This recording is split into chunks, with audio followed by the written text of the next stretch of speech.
Hi అండి, welcome to sevens physical education. ఈరోజు మనము గేమ్స్కి సంబంధించి త్రోబాల్ అనే క్రీడని నేర్చుకోబోతున్నాం. త్రోబాల్ క్రీడకు సంబంధించి హిస్టరీ కనుక చూసినట్లయితే 1930 సంవత్సరంలో ఆస్ట్రేలియా మరియు ఇంగ్లాండ్ దేశాల్లో ప్రత్యేకించి స్త్రీల కోసం మాత్రమే ఈ గేమ్ని ఆడేవారు. ఎప్పుడు 1930 ఆ సంవత్సర కాలంలో ఇంగ్లాండ్ మరి ఆస్ట్రేలియా దేశాల్లో ప్రత్యేకించి స్త్రీల కోసం మాత్రమే ఈ త్రోబాల్ క్రీడ అనేది ఆడడం జరిగేది. అయితే మన ఇండియాకి సంబంధించి కనుక చూసినట్లయితే 1940 సంవత్సరం, ఎప్పుడు 1940 సంవత్సరంలో 1930లో ఇంగ్లాండ్ మరి ఆస్ట్రేలియాలో అంటే వేరే దేశాల్లో దీన్ని స్త్రీల కోసం ఆడించడం జరిగింది. అయితే ఇప్పుడు 1940 సంవత్సరంలో వైఎంసిఏ చెన్నై ద్వారా మన ఇండియాలోకి ఎంటర్ అవ్వడం జరిగింది ఈ గేమ్. వైఎంసిఏ చెన్నై అంటే 1920 సంవత్సరంలోనే ఈ వైఎంసిఏ అనేది చెన్నైలో ఏర్పాటు చేయడం జరిగింది. దాని యొక్క మొదటి ప్రిన్సిపల్ హ్యారీ క్రూ బక్ అనే ఆయన, హెచ్సి బక్ అనే వ్యక్తి దీనికి మొదటి ప్రిన్సిపల్గా చేయడం జరిగింది. ఆయన ఆధ్వర్యంలో వైఎంసిఏ ద్వారా మన ఇండియాలో గేమ్స్కి సంబంధించి మన ఫిజికల్ ఎడ్యుకేషన్ అనేది చాలా డెవలప్ జరగడం జరిగింది. అయితే ఈ వైఎంసిఏ చెన్నై ద్వారానే 1940 సంవత్సరంలో మనకి త్రోబాల్ గేమ్ అనేది మన ఇండియాలోకి ఎంటర్ అవ్వడం జరిగింది. ఓకేనా. తర్వాత 1955 సంవత్సరంలో, ఎప్పుడు 1955 సంవత్సరంలో హెచ్సి బక్ గారు ఈ త్రోబాల్కి సంబంధించి ఆ రూల్స్ అండ్ రెగ్యులేషన్స్ ఏ సంవత్సరము 1955 సంవత్సరంలో రూల్స్ అండ్ రెగ్యులేషన్స్ ను ఫ్రేమ్ చేయడం జరిగింది. రూల్స్ అండ్ రెగ్యులేషన్స్ ఎప్పుడు 1955 సంవత్సరంలో. నెక్స్ట్ 1960 సంవత్సరంలో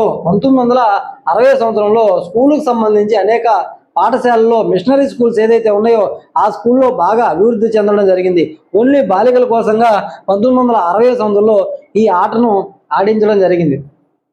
ఓకేనా. నెక్స్ట్ 1978 సంవత్సరంలో జగత్ సింగ్ చౌహాన్ అనే వ్యక్తి ఆధ్వర్యంలో 1978 సంవత్సరంలో త్రోబాల్ ఫెడరేషన్ ఆఫ్ ఇండియా అనేది ఏర్పాటు చేయడం జరిగింది.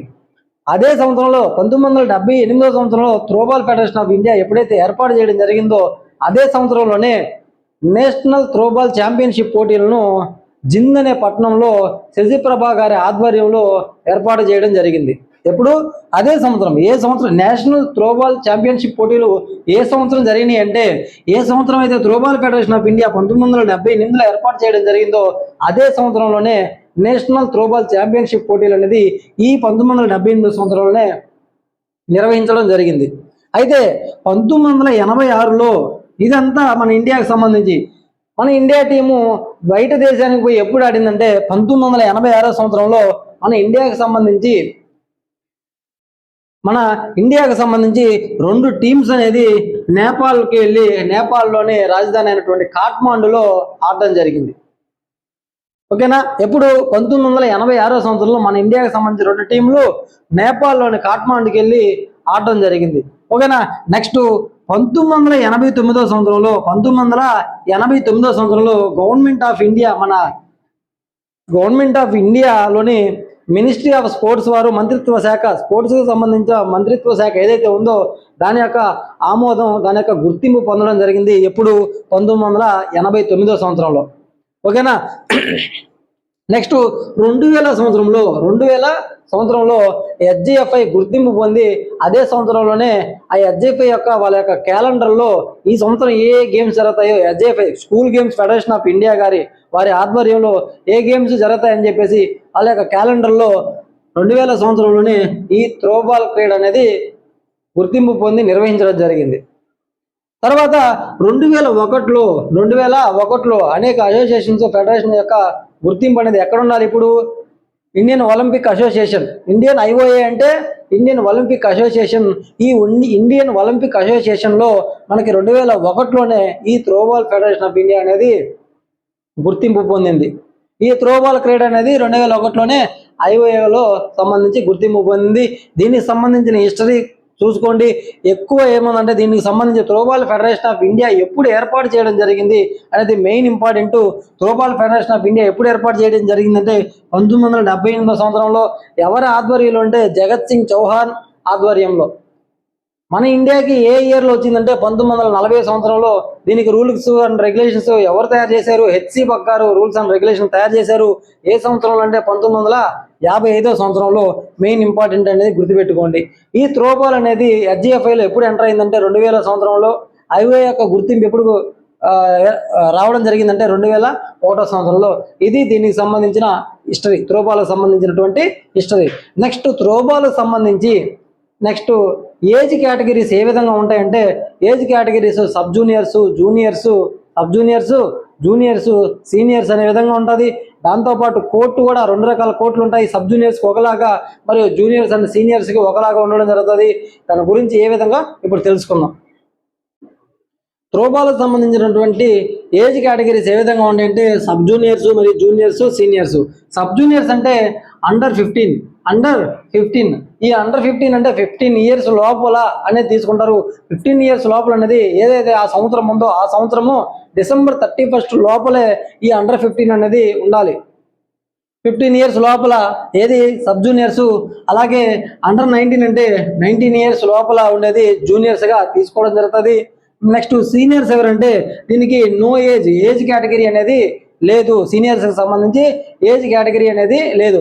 ఈ రకంగా 3 రకాల ఏజ్ కేటగిరీస్ అనేది దీనికి సంబంధించి ఆడడం జరుగుతుంది. ఓకేనా. నెక్స్ట్ గ్రౌండ్ మార్కింగ్ అని చూస్తే 2 రకాల గ్రౌండ్ మార్కింగ్స్ ఉంటాయని చెప్పాను. ఈ సబ్ జూనియర్స్కి సంబంధించి ఒక కోర్టు, వీళ్ళిద్దరికి జూనియర్స్ మరియు సీనియర్స్కి ఒక రకమైన కోర్టు అనేది ఉంటుంది. అది ఏ విధంగా ఉంటుందో ఇప్పుడు ఒకసారి చూద్దాం.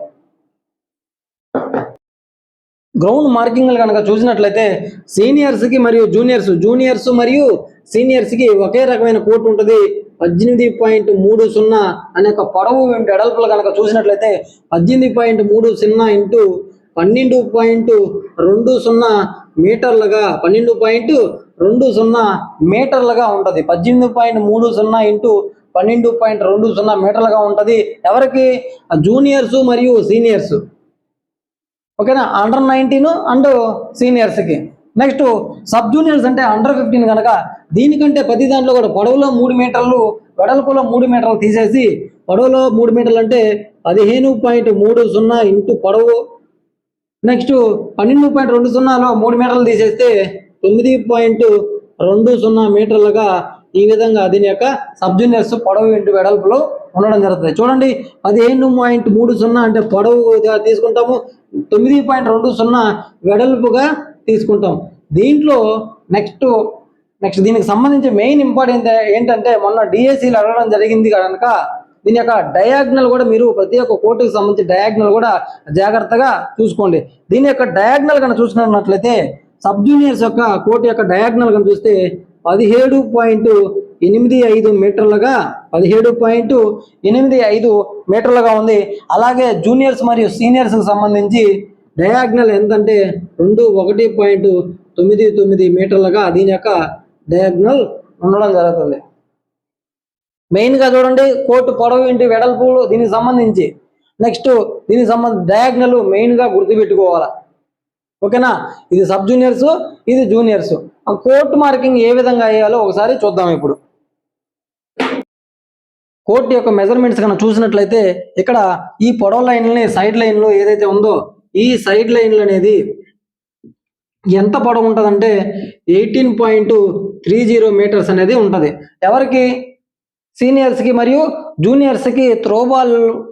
త్రోబాల్లో కోర్టులో సైడ్ లైన్ యొక్క పొడవు ఎంతనంటే 18.30 మీటర్స్. ఎవరికి? సీనియర్స్కి మరియు జూనియర్స్కి. అలా కాకుండా సబ్ జూనియర్స్ కనుక చూసినట్లయితే సబ్ జూనియర్స్కి ఎంత ఉంటుంది? 15.30 మీటర్స్గా సైడ్లు అనేది ఉండడం జరుగుతుంది.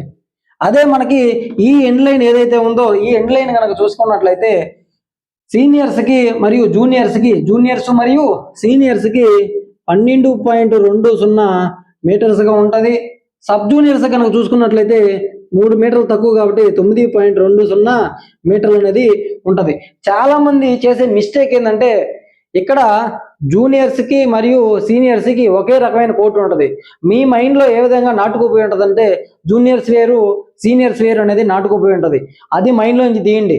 ఇక్కడ రెండు రకాలు, సబ్ జూనియర్స్కి సంబంధించి ఒక కోర్టు, జూనియర్స్ మరియు సీనియర్స్కి ఒకటే కోర్టు. అంటే జూనియర్స్కి మరియు సీనియర్స్కి ఒకే రకమైన కోర్టు ఉంటుంది. ఏది 18.30 ఇంటూ 12.20 మీటర్స్గా ఉండడం జరుగుతుంది.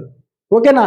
ఇక్కడ చూడండి, సైడ్ లైన్ 18.30 సీనియర్స్ మరియు జూనియర్స్కి అయితే, అదే సైడ్ లైన్ సబ్ జూనియర్స్ కన్నా అయితే 15.30 మీటర్స్తో సైడ్ లైన్ అనేది గీసుకోవడం జరుగుతుంది. అలాగే ఎండ్ లైన్ కన్నా చూసుకున్నట్లయితే జూనియర్స్ మరియు సీనియర్స్కి 12.20 మీటర్స్, అలాగే సబ్ జూనియర్స్ కన్నా చూసుకున్నట్లయితే 9.20 మీటర్స్. విడివిడిగా కనుక అడిగితే ఈ విధంగా పొడవు ఇంటూ వెడల్పల్లే అడగడు. త్రోబాల్ క్రీడలో సబ్ జూనియర్స్కి సంబంధించి ఎండ్ లైన్ యొక్క పొడవు ఎంత అంటే ఎండ్ లైన్ యొక్క వెడల్పు ఎంత అని అడిగితే ఇక్కడ సబ్ జూనియర్స్ అడిగాడు కాబట్టి 9.20 మీటర్స్గా మీరు చెప్పాలి. అయితే ఏదైతే ఈ నెట్ దగ్గర ఈ నెట్ లైన్ ఉందో కరెక్ట్గా సెంటర్కి ఈ నెట్ దగ్గరికి ఈ ఎండ్ లైన్ నుంచి ఈ నెట్కి ఎంత దూరం ఉంటుందంటే మొత్తం టోటల్ 18.30 అయినప్పుడు 18.30 ఓన్లీ సీనియర్స్ కోర్టుకి నేను చెప్తాను, జూనియర్స్ కోర్టుకి నేను చెప్తాను. సబ్ జూనియర్స్ సంబంధించి నేను ఏ విధంగా చెప్తానో ఆ వాల్యూస్ మీరే వేసుకోవాలి. ఓకేనా. ఇక్కడ చూడండి 18.30 మీటర్స్ కాబట్టి ఈ ఎండ్ లైన్ నుంచి మనకి ఈ నెట్ లైన్ ఏదైతే ఉందో నెట్ దగ్గర ఉండే సెంటర్ లైన్, ఆ లైన్కి ఎంత దూరం ఉంటుందంటే 18.30లో సగం ఎంత 9.15 మీటర్స్గా ఉంటుంది. 9.15 మీటర్స్గా ఉంటుంది. ఓకేనా. అలా కాకుండా ఇది న్యూట్రల్ బాక్స్ లైన్ అంటారు. దీన్ని ఏమంటాము, బాక్స్ లైన్ అంటాం. ఈ లైన్ న్యూట్రల్ బాక్స్ లైన్. ఓకేనా. ఈ బాక్స్ లైను ఈ ఎండ్ లైన్ నుంచి ఈ బాక్స్ లైన్కి ఎంత దూరం ఉంటుంది అంటే 8.15 మీటర్స్. ఎవరికి, జూనియర్స్ మరియు సీనియర్స్కి ఈ ఎండ్ లైన్ నుంచి ఈ బాక్స్ లైన్కి ఎంత దూరం ఉంటుంది అంటే 8.15 మీటర్స్. ఆ 1 మీటర్ ఎందుకు తగ్గిందంటే ఈ బాక్స్ లైన్ నుంచి ఈ యొక్క నెట్కి ఎంత దూరం ఉంటుందంటే 1 మీటర్ దూరం అనేది ఉండడం జరుగుతుంది. రెండు పక్కల నెట్కి రెండు వైపులా 1 మీటరు మరియు 1 మీటర్ దూరంలో ఈ బాక్స్ లైన్లు అనేది గీయడం జరుగుతుంది. ఈ రెండు బాక్స్ లైన్ల మధ్యలో ఉన్నటువంటి ఈ ప్రదేశాన్ని ఏమంటారంటే బాక్స్ జోన్ అని అంటారు.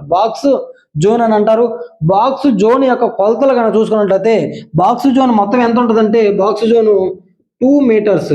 బాక్స్ లైన్ సెంట్రల్ లైన్ నుంచి పర్టికులర్గా కనుక మిమ్మల్ని కానీ అడిగితే ఈ నెట్ లైన్ ఏదైతే ఉందో ఈ నెట్ లైన్ దగ్గర నుంచి నెట్ నుంచి బాక్స్ లైన్కి ఎంత దూరం ఉంటుంది, 1 మీటర్ అనేది ఉంటుంది. అలా కాకుండా బాక్స్ జోన్ పొడవు ఎంత అంటే 2 మీటర్స్గా తీసుకోండి. బాక్స్ జోన్ అంటే రెండు బాక్స్ లైన్ల మధ్య ఉండే ప్రదేశాన్ని బాక్స్ జోన్ అంటాం కాబట్టి 2 మీటర్స్. బాక్స్ జోన్ యొక్క కొలతలు కనుక చూసుకున్నట్లయితే పొడవు ఇంటి వెడల్పులు కనుక చూస్తే ఈ పొడవు ఇది 2 మీటర్లు మరియు ఇది ఎంత ఉంటుంది, మనకి ఎండ్ లైన్ ఎంత ఉంటుందో అంత ఉంటుంది, 12.20 మీటర్స్. ఈ బాక్స్ లైన్ అంతా 1 మీటర్తో సేమ్గా ఉంటుంది మనకి సబ్ జూనియర్స్కి. కాకపోతే ఏం మారుతుంది, ఇవి మాత్రమే మారుతాయి. ఎందుకు, దాంట్లో సగం తీసుకుంటాం కాబట్టి అది కొంచెం జాగ్రత్తగా మీరే చేయండి. నేను దీనికి సంబంధించి సీనియర్స్ మరియు జూనియర్స్ చెప్పాను, మీరు సబ్ జూనియర్స్కి ఏ విధంగా నేను చెప్పాను అదే విధంగా ఈ ఎండ్ లైన్ నుంచి ఈ యొక్క బాక్స్ లైన్కి ఎంత దూరము, ఈ ఎండ్ లైన్ నుంచి నెట్కి ఎంత దూరము అనేది చూసుకోవాలా. నెక్స్ట్ ఈ ఏదైతే సైడ్ లైన్ నుంచి 50 సెంటీమీటర్ల దూరంలో అంటే 1/2 మీటర్ 50 సెంటీమీటర్ల దూరంలో పోల్ అనేది ఫిక్స్ చేసి ఉంటుంది. ఓకేనా. ఆ పోస్ట్ గురించి మొత్తం చూద్దాం. ఇప్పుడు ఈ కోర్టు మార్కింగ్కి సంబంధించి చూడండి, మొత్తం అన్ని లైన్లు కూడా 5 సెంటీమీటర్ల థిక్నెస్తో 5 సెంటీమీటర్ల థిక్నెస్తో మొత్తం కోర్టులో కూడా మార్కింగ్ అంతా చేయడం జరుగుతుంది. నెక్స్ట్ ఎటు ఒక్క చూసినా కూడా 3 మీటర్ల దూరంలో మొత్తం ఫ్రీ జోన్ అనేది ఉండాలి. ఇక్కడి నుంచి ఇక్కడికి మొత్తము 3 మీటర్లు, సైడ్ లైన్ నుంచి తీసుకున్న 3 మీటర్లు, ఇక్కడి నుంచి తీసుకున్న 3 మీటర్లు, ఇక్కడి నుంచి తీసుకున్న 3 మీటర్ల దూరంతో మన యొక్క త్రోబాల్ కోర్టుకి చుట్టూ వైపులా 4 వైపులా కూడా 3 మీటర్ల దూరంతో ఫ్రీ జోన్ అనేది ఉండడం జరుగుతుంది. ఎంత, ఫ్రీ జోను 3 మీటర్ల దూరంలో ఉండడం జరుగుతుంది. ఓకేనా. నెక్స్ట్ ఈ సైడ్ లైన్ నుంచి 1 మీటర్ దూరంలో మనకి సబ్స్టిట్యూషన్ చేసేదానికి సబ్స్టిట్యూట్ బెంచ్ అనేది ఒకటి ఉంటుంది. ఎంత దూరంలో, సైడ్ లైన్ నుంచి 1 మీటర్ దూరంలో ఉంటుంది. మనకి సబ్స్టిట్యూట్ బెంచ్ యొక్క మెజర్మెంట్స్ కానీ చూసుకున్నట్లయితే 1 మీటర్ వెడల్పు 2 మీటర్ల పొడవుతో 1 మీటర్ వెడల్పు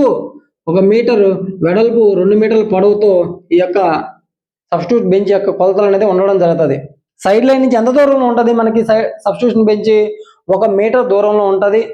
ఈ సబ్స్టిట్యూషన్కి సంబంధించి ఆ బెంచ్ దగ్గరకి దీనికి ఎక్కడైతే సబ్స్టిట్యూషన్ జరుగుతుందో అక్కడ ఇది 15 సెంటీమీటర్లు అనేది పొడిగించడం జరుగుతుంది. ఈ సబ్స్టిట్యూషన్ లైన్ అనేది దాని వెనక నుంచే సబ్స్టిట్యూట్ అనేది జరగాలి, గుర్తుపెట్టుకోవాలి. 2 వైపులో కూడా 15 సెంటీమీటర్లతో పొడిగించడం జరుగుతుంది. ఓకేనా? ఇప్పుడు అర్థమైందా? మొత్తం కోర్టు మార్కింగ్స్ కానీ చూస్తే సీనియర్స్ చూడండి 18 సీనియర్స్ మరియు జూనియర్స్కి 18.30 ఇంటూ 12.20. మొత్తం కనుక ఫ్రీ జోన్ కనుక చూసుకున్నట్లయితే 3 మీటర్ల దూరంలో ఉంటుంది. నెట్ లైన్ నుంచి బాక్స్ లైన్ అనేది 1 మీటర్ దూరంలో ఉంటుంది. ఇప్పుడు అదేవిధంగా ఈ ఎండ్ లైన్ నుంచి ఈ నెట్ ఉండే ఈ సెంటర్ దగ్గరికి ఎంత దూరం ఉంటుంది అంటే 9.15 మీటర్స్ ఉంటుంది. అలా కాకుండా ఈ ఎండ్ లైన్ నుంచి బాక్స్ లైన్కి ఎంత దూరం అంటే 1 మీటర్ తగ్గిస్తాము, 8.15 మీటర్స్గా ఉంటుంది, గమనించాలి. నెక్స్ట్ రెండు బాక్స్ లైన్ల మధ్య ఉన్న ప్రదేశాన్ని ఏమంటారంటే బాక్స్ జోన్ అంటాము. ఆ బాక్స్ జోన్ ఏదైతే ఉందో ఎంత అంటే 2 మీటర్లు వెడల్పుతో ఉంటుంది. మొత్తం పొడవు ఇంటూ వెడల్పు చూసుకున్నట్లయితే ఈ పొడవు ఎంత ఉంటుంది మనకి 12.20 మీటర్స్గా ఉంటుంది. 12.20 మీటర్స్. ఈ వెడల్పు అని చూస్తే 2 మీటర్లుగా ఈ బాక్స్ జోన్ కొలతలు అనేది ఉండడం జరుగుతుంది. ఓకేనా? నెక్స్ట్ సబ్స్టిట్యూట్ బెంచ్ కనుక చూసుకున్నట్లయితే ఈ సైడ్ లైన్ నుంచి సబ్స్టిట్యూట్ బెంచ్ అనేది 1 మీటర్ దూరంలో ఉంటుంది. ఈ సబ్స్టిట్యూట్ బెంచ్ ఎంత ఉంటుంది పొడవు ఇంటూ వెడల్పు అంటే 1 ఇంటూ 2 మీటర్స్. 1 మీటర్ వెడల్పు 2 మీటర్లు పొడవుతో ఈ యొక్క సబ్స్టిట్యూట్ బెంచ్ అనేది ఉండడం జరుగుతుంది. ఈ 2 సబ్స్టిట్యూట్ బెంచ్ల మధ్య కరెక్ట్గా ఎవరైతే రెఫరీ ఉన్నారో రెఫరీకి ఆపోజిట్గా స్కోరర్ టేబుల్ అనేది ఉండడం జరుగుతుంది. ఇది స్కోరర్ టేబుల్. ఈ స్కోరర్ టేబుల్ అనేది ఉండడం జరుగుతుంది. పోస్టులు మన సైడ్ లైన్ మరియు నెట్ దగ్గర కలిసే చోట ఈ సైడ్ లైన్ నుంచి ఎంత దూరంలో ఉంటుందంటే 50 సెంటీమీటర్ల దూరంలో 50 సెంటీమీటర్ల దూరంలో మనకి పోస్ట్ అనేది నాటడం జరుగుతుంది. ఓకేనా? ఇది ఈ కోర్టుకు సంబంధించినటువంటి మెజర్మెంట్స్. ఓకేనా? నేను సీనియర్స్కి చెప్పాను, దీనికి సంబంధించి సబ్ జూనియర్స్కి మీరే ఒకసారి ఇదే విధంగా చేసి చూడండి, ప్రాక్టీస్ చేయండి. ఓకేనా? నెక్స్ట్ ఇప్పుడు పోస్ట్ గురించి చూద్దాం. 2 వైపులా సైడ్ లైన్ నుంచి ఇది సైడ్ లైన్ అనుకుంటే సైడ్ లైన్ నుంచి ఎంత దూరంలో 50 సెంటీమీటర్ల దూరంలో మనం పోస్ట్ అనేది నిలబెట్టడం జరుగుతుంది. ఓకేనా? ఈ పోస్ట్ యొక్క పొడవు ఎంత ఉంటుందంటే 3 మీటర్ల హైట్ అనేది దీని యొక్క పోస్ట్ హైట్ ఎంత ఉంటుందంటే ఆ పోల్ ఏదైతే ఉందో దాని యొక్క హైట్ ఎంత ఉంటుందంటే 3 మీటర్ల హైట్గా ఉంటుంది. ఇది గమనించుకోవాలి. ఓకేనా? 3 మీటర్ల హైట్ అనేది ఉంటుంది. ఈ పోస్ట్ యొక్క త్రోబాల్ పోస్ట్ యొక్క దాని యొక్క వ్యాసం కనుక చూసుకున్నట్లయితే 8 నుంచి ఏదైతే వ్యాసం ఇక్కడి నుంచి ఇక్కడికి ఈ పోస్ట్ ఏదైతే ఉందో ఇక్కడి నుంచి ఇక్కడికి ఉండేదాన్ని వ్యాసం అంటారు. ఈ వ్యాసం ఎంతంటే 8 నుంచి 10 సెంటీమీటర్లుగా ఉండడం జరుగుతుంది. ఓకేనా? 8 నుంచి 10 సెంటీమీటర్లు. ఏది ఈ త్రోబాల్ పోస్ట్ యొక్క వ్యాసము 8 నుంచి 10 సెంటీమీటర్లు ఉంటుంది. త్రోబాల్ పోస్ట్ యొక్క హైట్ కనుక చూసుకున్నట్లయితే హైట్ ఎంత 3 మీటర్లుగా ఉంటుంది. ఈ మనకు సైడ్ లైన్ నుంచి పోస్ట్ ఎంత దూరంలో ఉంటుందంటే 50 సెంటీమీటర్స్ దూరంలో ఉండడం జరుగుతుంది. ఇప్పుడు నెక్స్ట్ ఈ పోస్ట్ వచ్చేసింది. పోస్ట్కి ఏం కడతాము? నెట్ కడతాం. కాబట్టి నెట్కి సంబంధించిన సమాచారం ఒకసారి చూద్దాం. ఇప్పుడు ఈ నెట్ కనుక చూసుకున్నట్లయితే నెట్ యొక్క పొడవు ఇంటూ వెడల్పు, ఈ పొడవు ఎంత ఉంటుందంటే నెట్ యొక్క పొడవు 12.20 మీటర్స్.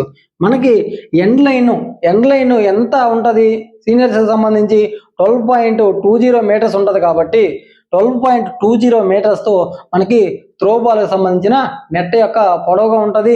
అలాగే ఎంత వెడల్పు ఉంటుందంటే ఈ యొక్క వెడల్పు ఎంత ఉంటుందంటే వెడల్పు 1 మీటర్గా ఉంటుంది. అంటే 12.20 మీటర్స్ పొడవు, దాని యొక్క వెడల్పు 1 మీటర్గా ఉండడం జరుగుతుంది.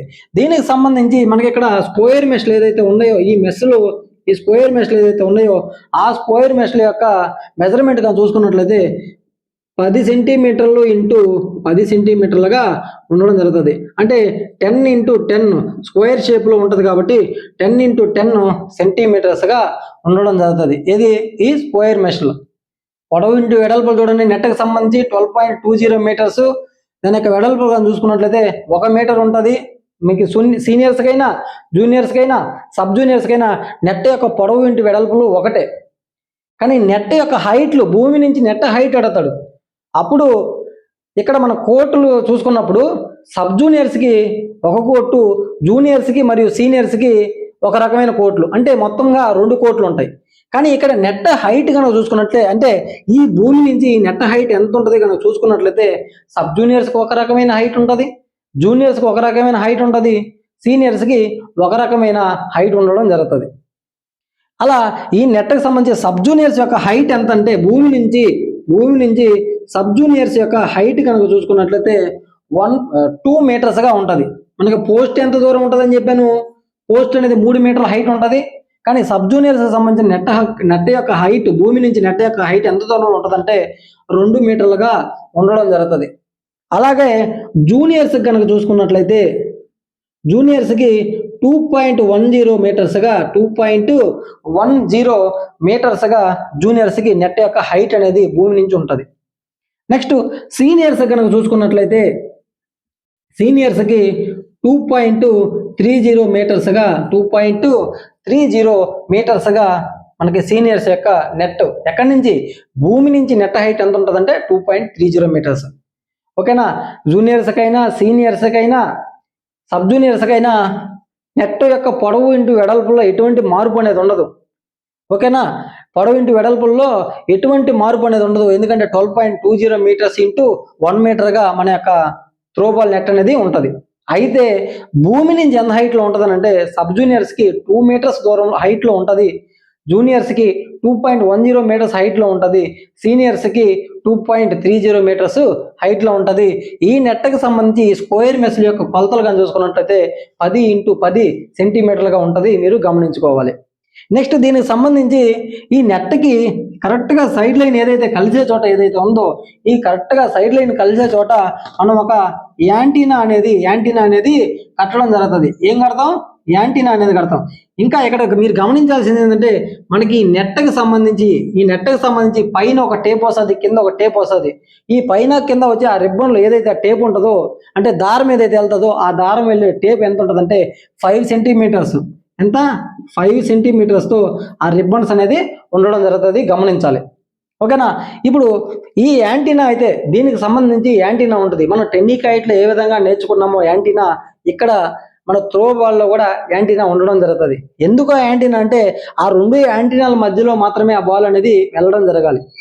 ఓకేనా, యాంటీనాకు తగిలిన యాంటీనా అవతల వెళ్ళినా సరే అది అవుట్గా, ఫౌల్గా ప్రకటించడం జరుగుతుంది. ఇక్కడ ఈ యాంటీనా ఎక్కడ కడతారు? సైడ్ లైన్ మరియు నెట్ లైన్ ఏదైతే ఉందో, సెంటర్ లైన్ ఏదైతే ఉందో అక్కడ కరెక్ట్గా ఆ ప్లేస్లో పైన నెట్ దగ్గర కట్టడం జరుగుతుంది. ఈ యాంటీనా యొక్క పొడవు కనుక చూసుకున్నట్లయితే 1.80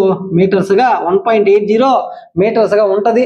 నెట్ యొక్క పొడవు ఎంత ఉంటుంది? కింద నుంచి కరెక్ట్గా 1 మీటర్ ఉంటుంది కాబట్టి 1 మీటర్ కరెక్ట్గా లోపల ఉంటుంది. నెట్ పైన ఎంత ఉంటుందంటే 80 సెంటీమీటర్లు అనేది ఉండడం జరుగుతుంది. 80 సెంటీమీటర్లు అనేది ఉండడం జరుగుతుంది. నెట్ పైన యాంటీనా హైట్ ఎంత అంటే 80 సెంటీమీటర్స్గా ఉంటుంది. నెట్ పైన 80 సెంటీమీటర్స్ అంటే నెట్ లోపల ఎంత ఉంటుంది? 1 మీటర్ ఉంటుంది. అంటే కరెక్ట్గా నెట్కి సరిపోయే విధంగా ఈ యొక్క యాంటీనా అనేది కట్టడం జరుగుతుంది. ఈ కింద నుంచి పైకి కట్టేస్తే 80 సెంటీమీటర్స్ అనేది పైన ఉంటుంది. అదే మనకు టెన్నికైట్లో కనుక చూసుకున్నట్లయితే 50 సెంటీమీటర్ల పైన ఉంటుంది. ఓకేనా, కానీ ఇక్కడ 80 సెంటీమీటర్లు అనేది పైన ఉంటుంది. ఇది కానీ వాలీబాల్ కానీ సేమ్ ఇదే విధంగా ఉంటుంది. ఓకేనా, ఈ యాంటీనాకు సంబంధించి దాని యొక్క వ్యాసం కనుక చూసుకున్నట్లయితే ఈ యాంటీనా యొక్క వ్యాసం కనుక చూసుకున్నట్లయితే 1 సెంటీమీటర్ అంటే 10 మిల్లీమీటర్స్ వ్యాసంతో ఈ యొక్క యాంటీనా అనేది ఉండడం జరుగుతుంది, మీరు గమనించాలి. ఓకేనా, ఇది యాంటీనాకు సంబంధించిన సమాచారం. అర్థమైందండి? 2 వైపులా 2 యాంటీనాలు కడతారు. ఆ యాంటీనా పొడవు 1.80 మీటర్స్. ఆ యాంటీనా యొక్క వ్యాసం కనుక చూసుకున్నట్లయితే 1 సెంటీమీటర్. 1 సెంటీమీటర్ అంటే 10 మిల్లీమీటర్లకు సమానం కాబట్టి 10 మిల్లీమీటర్లు. ఓకేనా, నెట్ పైన యాంటీనా యొక్క హైట్ ఎంత అని అడిగితే 80 సెంటీమీటర్లు. అలా కాకుండా యాంటీనా యొక్క పొడవు కనుక అడిగితే 1.80 మీటర్స్గా మీరు గుర్తించాలి. నెక్స్ట్ బాల్కు సంబంధించిన సమాచారం చూద్దాం. ఇప్పుడు ఈ బాల్ ఏ విధంగా ఉంటుందంటే గుండ్రంగా ఉండడం జరుగుతుంది. దీని యొక్క మొత్తం చుట్టుకొలత కానీ చూసుకున్నట్లయితే దీని యొక్క బాల్ యొక్క చుట్టుకొలత 70 నుంచి 72 సెంటీమీటర్లుగా, త్రో బాల్ యొక్క చుట్టుకొలత ఎంత, సర్కంఫరెన్స్ ఎంత అని అంటే 70 నుంచి 72 సెంటీమీటర్లుగా ఉంటుంది. ఇది ఎంత వెయిట్ ఉంటుందంటే ఇది 400 నుంచి 450 గ్రాములుగా ఉండడం జరుగుతుంది. 400 నుంచి 450 గ్రాములుగా ఉంటుంది. ఓకేనా. దీని యొక్క సర్కంఫరెన్స్ 70 నుంచి 72 సెంటీమీటర్లు. దీని యొక్క బరువు కనుక చూసుకున్నట్లయితే 400 నుంచి 450 గ్రాములు ఉంటుంది. మనం మ్యాచ్ మొత్తానికి కూడా ఒకే ఒక బాల్ని యూజ్ చేయడం జరుగుతుంది. ఒకే ఒక బాల్ని మ్యాచ్ మొత్తానికి కూడా ఉపయోగించడం జరుగుతుంది. మనకు బాల్ బ్యాడ్మింటన్లో కూడా ఒకే ఒక బాల్ని మ్యాచ్ మొత్తానికి కూడా ఉపయోగించడం జరుగుతుంది. అలాగే వాలీబాల్లో కనుక చూసుకున్నట్లయితే మ్యాచ్ మొత్తానికి 5 బాల్స్ అనేది ఉపయోగించడం జరుగుతుంది. 5 బాల్స్ని మనం రెడీగా పెట్టుకో ఉంటాం. కానీ ఇక్కడ మాత్రము ఒకే ఒక బాల్ని మ్యాచ్ మొత్తానికి ఆడించడం జరుగుతుంది. అది మీరు గమనించుకోవాలి బాల్కి సంబంధించి. నెక్స్ట్ ప్లేయర్లు కనుక చూసుకున్నట్లయితే ప్లేయర్లు మొత్తం ఎంతమంది ఉంటారంటే 14 మంది ఉంటారు. మొత్తం ఆ టీంలో ప్లేయర్స్ మొత్తం ఎంతమంది ఉంటారంటే 14 మంది ఉంటారు. యాక్టివ్ ప్లేయర్స్ కనుక చూసుకున్నట్లయితే 9 మంది, అంటే ప్లేయింగ్ ప్లేయర్స్ 9 మంది, సబ్స్టిట్యూట్ ప్లేయర్స్ ఒక 5 మంది. టోటల్గా టీంలో ఎంతమంది ఉంటారంటే 14 మంది ప్లేయర్స్ ఉండడం జరుగుతుంది. ఇది ప్లేయర్స్ సంబంధించిన సమాచారం. ప్లేయర్స్ ఎంతమంది ఉంటారు టోటల్గా టీంలో 14 మంది ప్లేయర్స్ ఉంటారు. అయితే యాక్టివ్ ప్లేయర్స్ అంటే ప్లేయింగ్ ప్లేయర్స్ ఎంతమంది ఉంటారు అంటే 9 మంది ఉంటారు. సబ్స్టిట్యూట్ ప్లేయర్స్ 5 మంది ఉంటారు. టోటల్గా చూసుకున్నట్లయితే 14 మంది ప్లేయర్స్ అనేది ఉండడం జరుగుతుంది. నెక్స్ట్ గేమ్కి సంబంధించిన రూల్స్ చూద్దాం ఇప్పుడు.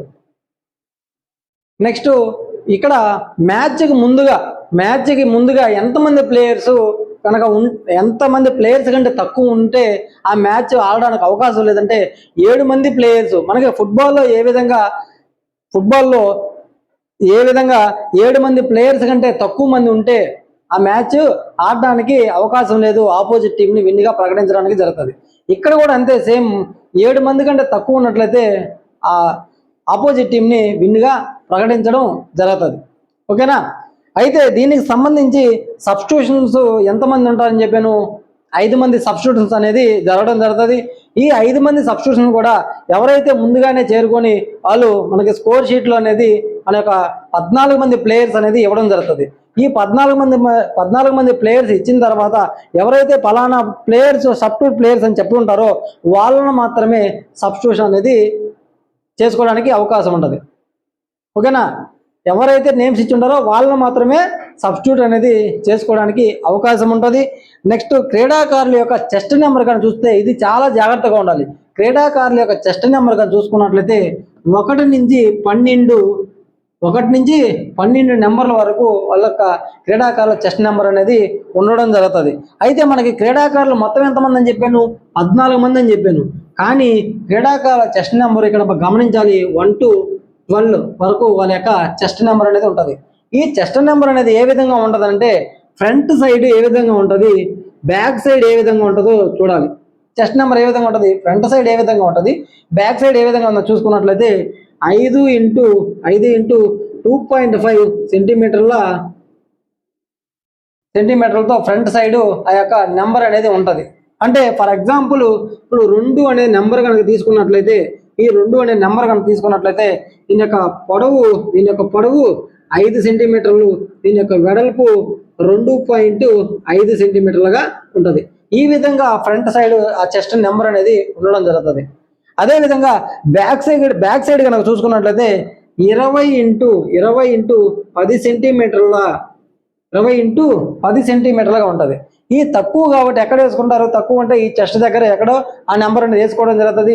బ్యాక్ సైడ్ పెద్దదిగా కనిపించాలి కాబట్టి 20 into 10 సెంటీమీటర్ల థిక్నెస్తో ఉంటుంది. సేమ్ 2 నెంబర్గా చూసుకున్నట్లయితే ఇంతగా ఈ విధంగా ఉంటుంది. దీని యొక్క పొడవు కనుక చూసుకున్నట్లయితే 20 సెంటీమీటర్లు, దీని యొక్క వెడల్పు కనుక చూసుకున్నట్లయితే 10 సెంటీమీటర్లుగా ఉంటుంది. ఇది ఎక్కడ బ్యాక్ సైడ్, అది front side 5 into 2.5 centimetres, back side 20 into 10 సెంటీమీటర్స్గా ఉండడం జరుగుతుంది. ఇది చెస్ట్ నెంబర్లకు సంబంధించిన సమాచారం. ఇంకా స్కోరింగ్ గురించి చూద్దాం. అట్లా ఏ విధంగా స్కోర్ అనేది ఉంటుందో చూద్దాం. ఇప్పుడు స్కోరింగ్ కనుక చూసుకున్నట్లయితే ఒక్కొక్క సెట్ అనేది 15 పాయింట్లతో ఉంటుంది. ప్రతి ఒక్క సెట్లో పాయింట్లు ఎంత అంటే 15 పాయింట్లకి ఆ సెట్ అనేది జరుగుతుంది.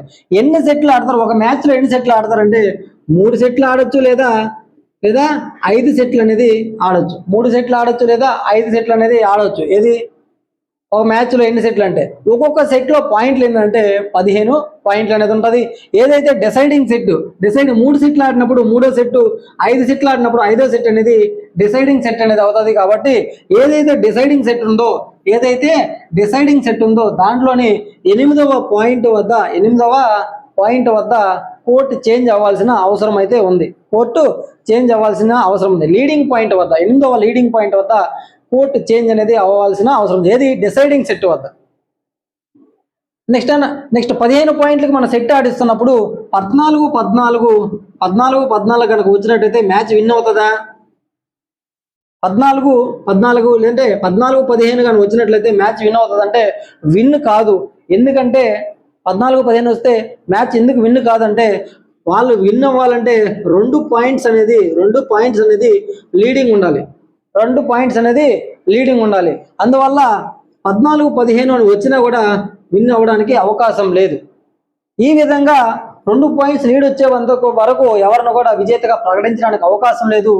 ఈ 17వ పాయింట్ ఏదైతే ఉందో సీలింగ్ పాయింట్, 17వ పాయింట్ వచ్చిన తర్వాత వారిని విజేతగా ప్రకటిస్తారు. ఎలా అంటే ఫర్ ఎగ్జాంపుల్ 16 మరియు 17 కనుక వచ్చినట్లయితే ఏ టీంకి 16 పాయింట్లు, బి టీంకి 17 పాయింట్లు కనుక వచ్చినట్లయితే ఇక్కడ ఒక స్కోర్ అనేది ఒకే ఒక పాయింట్ డిఫరెన్స్ అనేది ఉండడం జరుగుతుంది.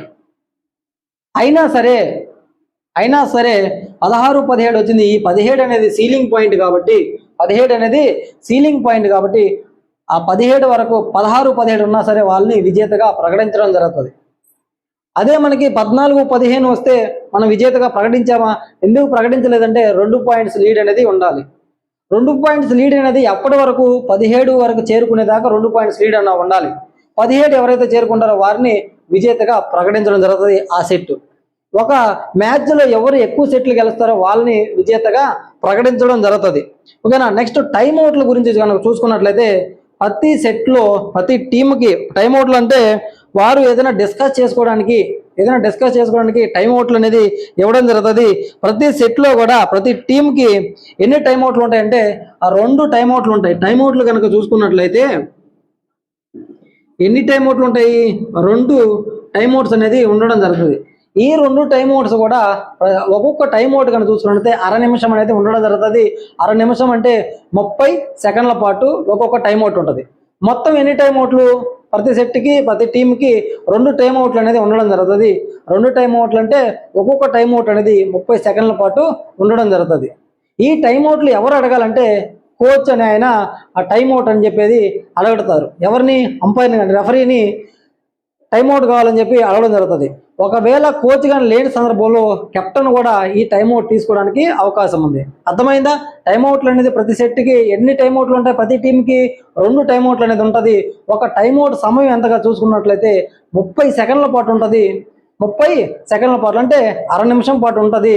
అయితే ఈ 2 టైమ్అవుట్లను కూడా ఎవరు అడగాలంటే కోచ్ అడగాల్సి వస్తుంది. ఒకవేళ కోచ్ లేని సందర్భంలో మా యొక్క కెప్టెన్ కూడా అడగడానికి అవకాశం ఉంది. నెక్స్ట్ అఫీషియల్స్ సంబంధించిన టైమ్అవుట్లు కూడా 2 ఉంటాయి. అఫీషియల్ టైమ్అవుట్లు ఎన్ని ఉంటాయంటే 2 రకాల అఫీషియల్ టైమ్అవుట్లు ఉంటుంది. రెఫరీకి సంబంధించి ఎవరైతే రెఫరీ ఉన్నారో వాళ్ళు ఈ అఫీషియల్ టైమ్అవుట్లు లేదా టెక్నికల్ టైమ్అవుట్లు కూడా తీసుకునే దానికి అవకాశం ఉంది.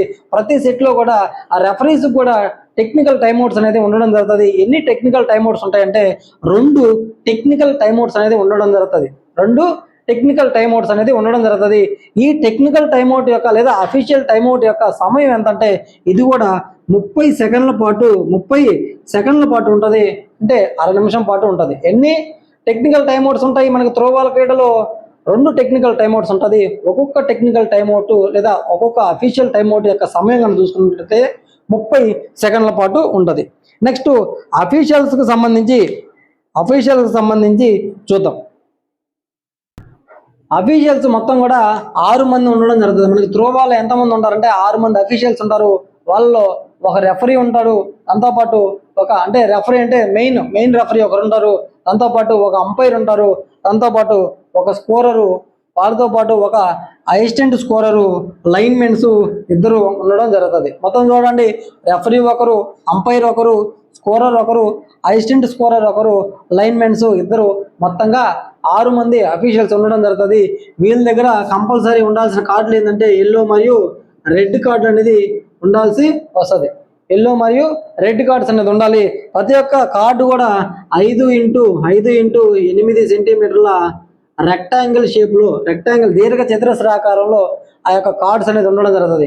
వాళ్ళ దగ్గర ఇంకా ఏమి ఉండాలంటే అఫీషియల్ దగ్గర కంపల్సరీ ఒక పెన్ ఉండాలా, ఒక విజిల్ ఉండాలా, పాకెట్లో ఒక డైరీ అనేది ఉండాలా. ఈ విధంగా వాళ్ళ దగ్గర ఈ యొక్క ఎల్లో మరియు రెడ్ కార్డ్స్ అనేది కూడా ఈ అఫీషియల్ ప్రతి ఒక్క అఫీషియల్ దగ్గర కూడా ఉండాల్సి వస్తుంది.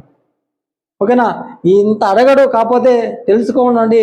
ఏదైనా అడిగితే అకస్మాత్తు అడిగితే మనం ఏం చేయలేం కాబట్టి ఊరినే తెలుసుకుంటే బెటర్ అని నా ఉద్దేశము. ఓకేనా? నెక్స్ట్ గేమ్ రూల్స్కి సంబంధించి చూద్దాం. ఇప్పుడు రూల్స్ కనుక చూసినట్లయితే ఎవరైతే టాస్ గెలిచారో వాళ్ళు సర్వీస్ కానీ కోర్టు కానీ తీసుకోవడం జరుగుతుంది. కోర్టులోకి వచ్చిన వాళ్ళు ఏ విధానంలో నిలబడతారంటే జెడ్ షేప్లో నిలబడడం జరుగుతుంది. జెడ్